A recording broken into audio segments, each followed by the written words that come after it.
کمیته حمایت از ژورنالیستان از مقامات تاجیکستان دعوت کرد که قضیه ظاهراً مخصوص دستنوراست شدن وبسایت های مدیا گروه آسیا پلاس را تحقیق نماید و دسترسی به این رسانه را تامین کنند.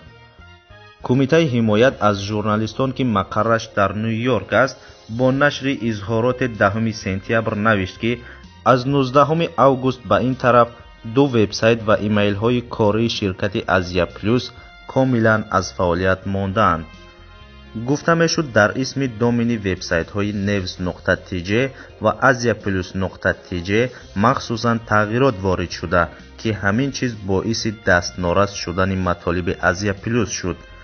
متخصصان فناوری های اینترنتی حالتی را که آسیا پلاس به آن دچار شده است همچون حالت هکری شرح داده این عمل را دخالت ماهرانه به فناوری های نوین عنوان کرده اند.